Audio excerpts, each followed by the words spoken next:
Kyle, that's what Kyle prefers. He prefers the loafers that have, actually they're looking pretty good. Is that a new pair? No, I got them cleaned up. My wife kept complaining about it. Gotcha. You should have seen them before. Just to keep her from buying me. They were they were brown originally, but they were the color of this.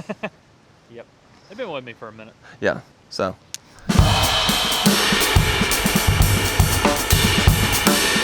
All right, Zach. We're here at 5451 Hill Road Circle over in the Brentwood area, Brentwood, Nashville area, where we've got lots of construction going on. You can hear it in the background. Target, Old Hickory, Nippers Corner, everything's accessible. Last time we were here, we looked at the stormwater infrastructure, and now that we're started to go vertical, we've done the foundation and poured walls. So this is the first poured walls video we've done because you don't really do it unless you need to do it. And so we've got 8-inch walls in certain areas. If you get over a certain height, you got to go to a 10-inch wall, and then you've got 12 inches for anything that you have to put. It's called a brick ledge. So it's similar to block, but they form it up and they pour it. And we use some block over there for the back porch, but this is what a poured wall foundation looks like. And they've already got the gravel in here for the slabs. So this will be the basement slab and the garage slab. And before we can pour the slab, we'll have the plumbers are going to come in and find all the plumbing drops. So on the plans where, you know, plumbing comes down and waste goes out, you have to get the right fall towards your sewer. Good, Kyle? I love it. So this black stuff is waterproofing, and the poured walls company did this for us. They poured the walls. They basically use lumber and plywood to make the forms, pour concrete in it, and then you can see the sections, right? So that's where they pull all the framing off. So it's not just waterproofing, or not just poured walls. Like it's not as easy as it seems, right? You got to do a lot of framing first before you actually pour it.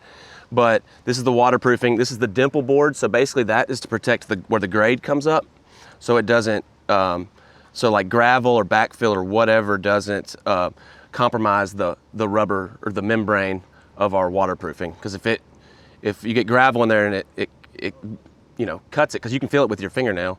You don't want that to be compromised, so that it all filters down to the pipe. That they have a pipe at the very bottom of this whole foundation, so that everything will drain and connect. But very important part of building in general, but especially poured walls. This is what makes it such a effective foundation. And it looks like we don't have any on the front porch, but it's actually on the inside. So don't worry about that. It's waterproofed. It's just that's the technique. They go on the inside for that. Similar to block, we've got the J bolts here, where your framing sits on it. They put the plastic down. They put they call it green board, but it's the pressure treated 2x10 that sits on the seal all the way around, and then framing makes up everything to this is a 9-foot ceiling height in here in the basement. So you can see where it steps down, but everything is done for a reason. We've got the lumber coming to where we'll stop at 9-foot ceilings, and then the floor system, and then 10-foot ceilings for the second floor, and then 9 again for the third floor. So the first floor will basically be road height. So the basement level, we're you know, below grade obviously right now. But you use these poured walls because of the strength and the ability to waterproof it and retain all the dirt and topography that we had to go through to get this project going. But I know the customers are happy because it's been a long time coming. There was a lot of red tape, a lot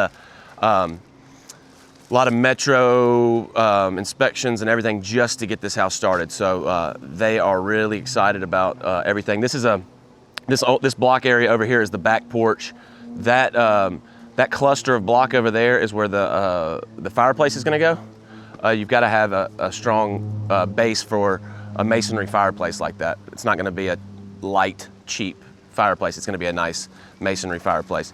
Kyle, that is a fireplace, right? Okay, because I just made it up if it wasn't. Boom.